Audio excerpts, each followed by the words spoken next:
Kumusta mga kaboxing? This is Boy Kalawang TV. So sa linggo na po magaganap ang laban nila David Benavides at David Morel Jr. na magaganap po sa T-Mobile Arena, Las Vegas, Nevada, USA.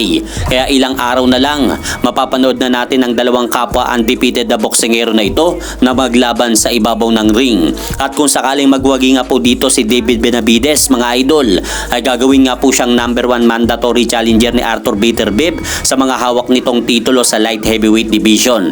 Pero hindi nga po magiging ganun kadali yun para kay David Benavides dahil nagbanta nga po itong Cuban boxer na si David Morel na papatulugin po daw nito ang tinaguri ang Mexican monster na si David Benavides sa ibabaw ng lona kapag naglaban na po sila.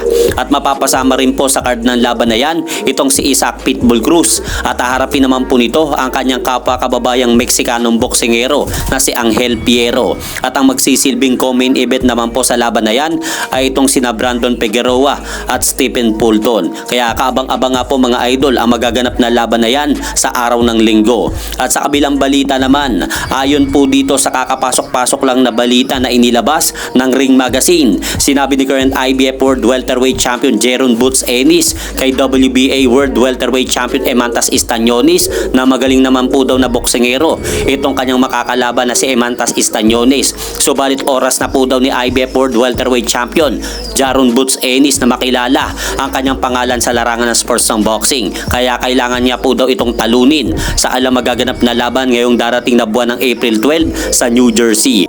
At sa kabilang banda naman, nag-post nga po kahapon ng larawan ni current undisputed world super bantamweight champion na Naoya Inoue itong top rank at may nakalagay nga po sa caption na play matchmaker for Naoya Inoue, who's next? Dahil po dyan sa post na yan ng top rank, pinutakti nga po ito ng mga solid supporters ni former 3 Division World Champion John Riel Cuadro Alas Casimero. At may isa nga pong boxing fans na nagkomento dyan sa post na yan ng top rank at sinabi nito na almost boxing fans here in Philippines want Inoue versus Casimero, and Casimero also want that fight for too long. Casimero said even Top Rank or Bob Arum not give him big payday. It's okay, just only prove to the world who is the king in super bantamweight. Give him a chance because Casimero, the one and only, can give him good match for Naoya Inoue. So maging ang mga Filipino boxing fans mga idol ay sinisigaw na paglabanin na si Naoya Inoue at John Riel Casimero. At hanggang dito na lang po muna ang aking update sa mga aganapan sa mundo ng boxing. At syempre mga idol, huwag nyo rin po kalimutan pakisuportahan nyo naman po muna ang ating munting channel. Maraming salamat po.